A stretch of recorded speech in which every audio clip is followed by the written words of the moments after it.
Arxadan vurulan zərbə filminin bir hissəsi dəyirman ərazisində baş verən real hadisəni əks etdirib. Filmdə rol alan Cəbinin vurulma səhnəsinin canlı şahidi maraqlı faktlar deyib. Mən görmüşəm, bir dənə maşın dayanmışdı, hələ balacaydım. Böyründə də həmən mən dediyim şoför oğlan, mənim qonşum, Ələkbər adında. Dəyirmanda səs gəldi. Müstəntiq buradan qaça-qaça çıxdı dəyirmana, qapını açdı, gördü ki, orada Cəbi deyən bir oğlanın dalını bıçaqlayıb, elə də qoyub, daldan söküb, qirəmidi. Qaçıbdılar.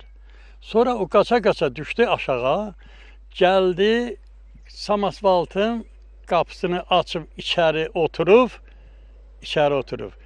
Günçxana doğru sürdü, getdi.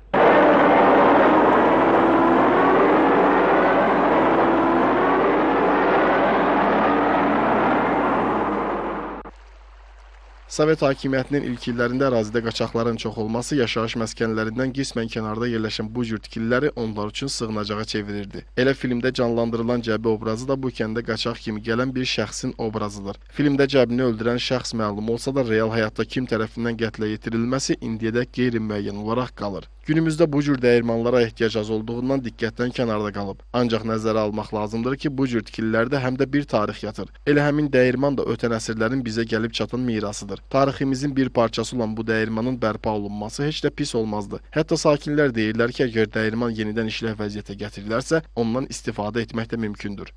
Qış vaxtı nə qədər yapıb qoysan, neçə gün sən qalır. Nə qədər istəsən yeyə bilirsən, xarab olmur.